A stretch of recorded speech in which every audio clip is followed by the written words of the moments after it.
आदरणीय लोकतंत्र में जिनका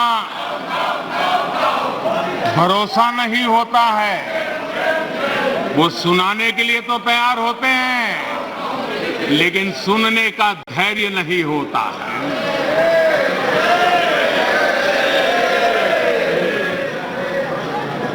अपशब्द बोलो, भाग जाओ। कूड़ा कचरा फेंको, भाग जाओ।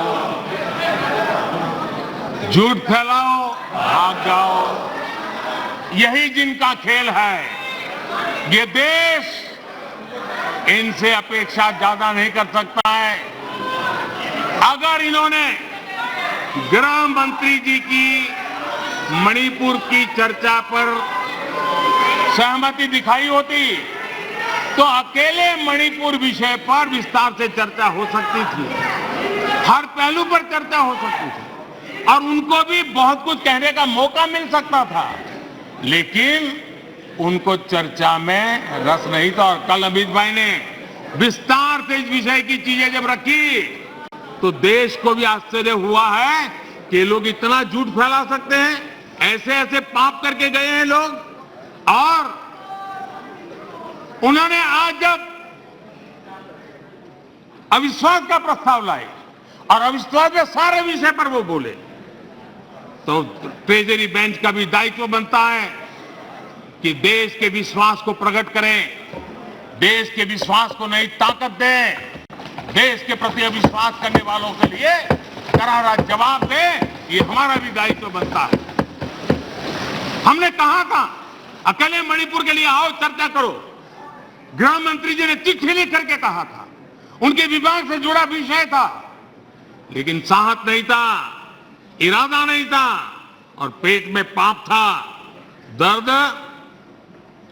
पेट में हो रहा था और फोड़ रहे थे सर। इसका ये परिणाम था। आदरणीय अध्यक्ष जी, मणिपुर की स्थिति पर देश के गृह मंत्री श्रीमान अमित शाह ने कल 2 घंटे तक विस्तार से और बड़े धैर्य से रत्ती भर भी राजनीति के बिना सारे विषय को विस्तार से समझाया, सरकार की और देश की चिंता को प्रकट किया और उसमें देश की जनता को जागरूक करने का भी प्रयास था।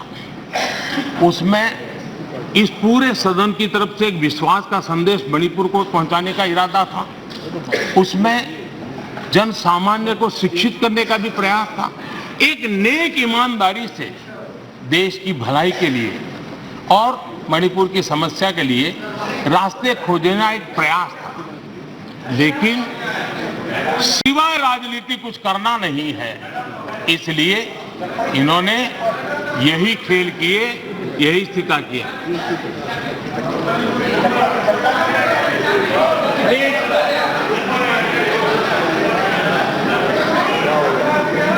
आदरणीय अध्यक्ष महोदय,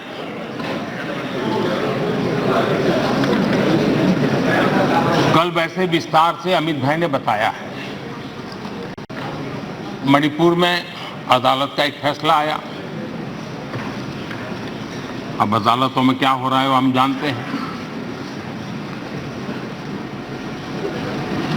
और उसके पक्ष विपक्ष में जो परिस्थितियां बनी, हिंसा का दौर शुरू हो गया और उसमें बहुत परिवारों को मुश्किल हुई। अनेकों ने अपने स्वजन भी खोए। महिलाओं के साथ गंभीर अपराध हुआ और ये अपराध अक्षम्य है और दोषियों को कड़ी से कड़ी सजा दिलवाने के लिए केंद्र सरकार, राज्य सरकार मिलकर के भरपूर प्रयास कर रही है और मैं देश के सभी नागरिकों को आश्वस्त करना चाहता हूं कि जिस प्रकार से प्रयास चल रहे हैं, निकट भविष्य में शांति का सूरज जरूर उगेगा। मणिपुर फिर एक बार नए आत्मविश्वास के साथ आगे बढ़ेगा। मैं मणिपुर के लोगों से भी आग्रहपूर्वक कहना चाहता हूं, वहां की माताओं, बहनों, बेटियों से कहना चाहता हूं, देश आपके साथ है, ये सदन आपके साथ है। हम सब मिलकर के, कोई यहां हो या ना हो, हम सब मिलकर के इस चुनौती का समाधान निकालेंगे। वहां फिर से शांति की स्थापना होगी। मैं मणिपुर के लोगों को विश्वास दिलाता हूं कि मणिपुर फिर विकास की राह पर तेज गति से आगे बढ़े, उसमें कोई प्रयासों में कोर कसर नहीं रहेगी। आदरणीय अध्यक्ष महोदय, यहां सदन में मां भारती के बारे में जो कहा गया है, उसने हर भारतीय की भावना को गहरी ठेस पहुंचाई।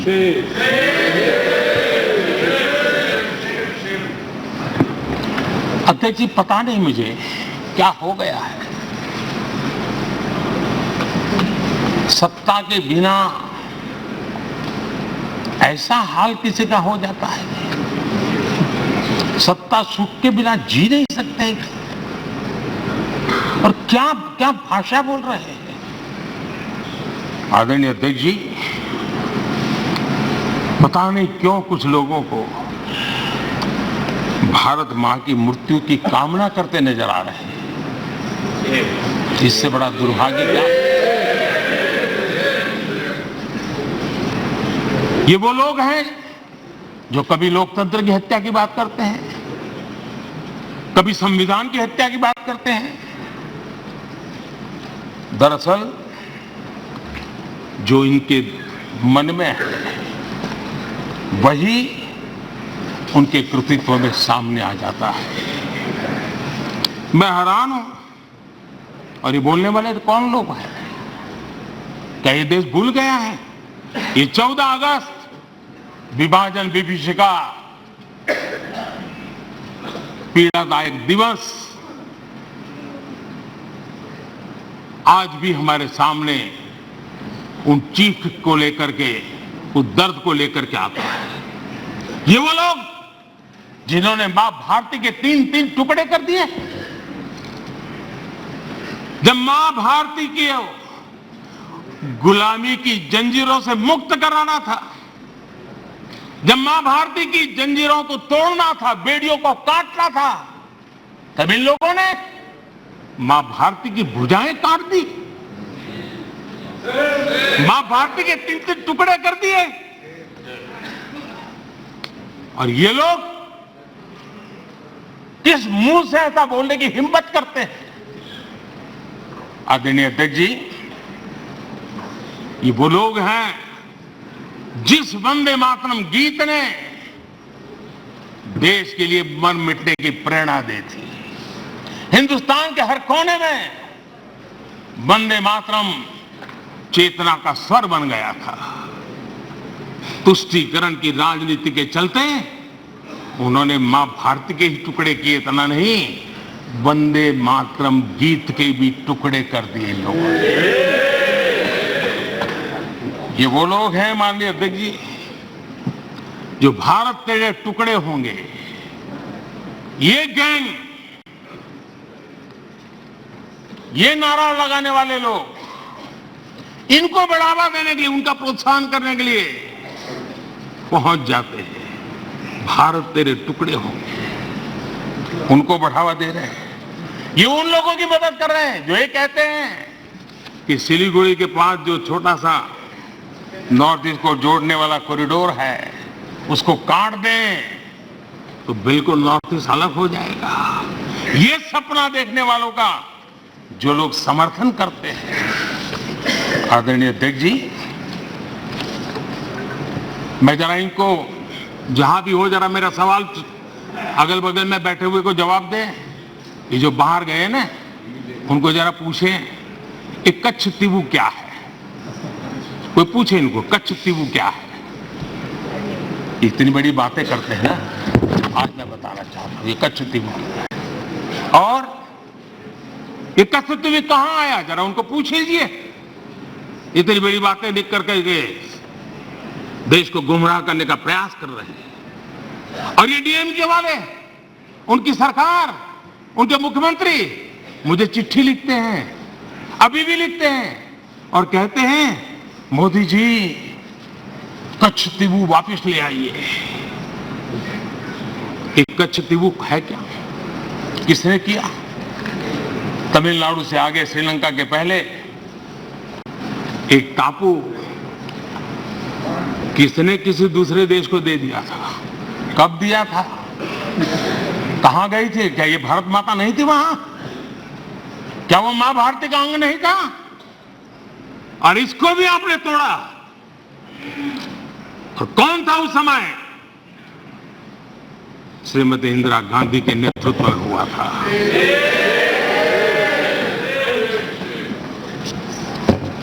कांग्रेस का इतिहास मां भारती को छिन्न भिन्न करने का रहा है। आदरणीय अध्यक्ष जी,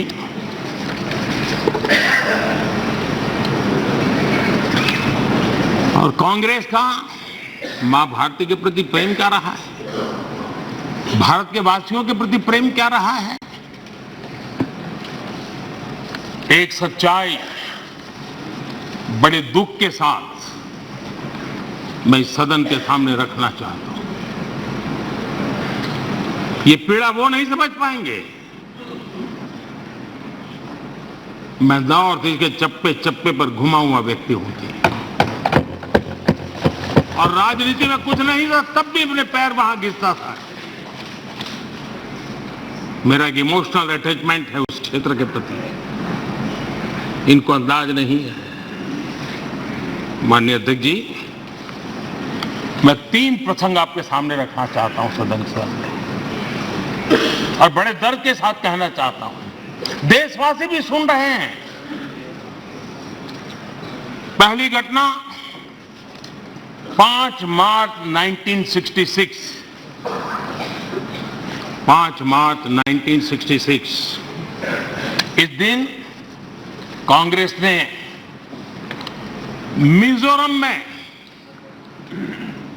असहाय नागरिकों पर अपनी वायुसेना के माध्यम से हमला करवाया था। और बड़ा गंभीर विवाद हुआ था। कांग्रेस वाले जवाब दे, क्या वो किसी दूसरे देश की वायुसेना थी क्या? क्या मिजोरम के लोग मेरे देश के नागरिक नहीं थे क्या? क्या उनकी सुरक्षा ये भारत सरकार की जिम्मेवारी थी कि नहीं थी? 5 मार्च 1966 वायुसेना से हमला करवाया गया, निर्दोष नागरिकों पर हमला करवाया गया। और माननीय अध्यक्ष जी, आज भी मिजोरम में 5 मार्च को आज भी पूरा मिजोरम शोक मनाता है। उस दर्द को मिजोरम भूल नहीं पा रहा है।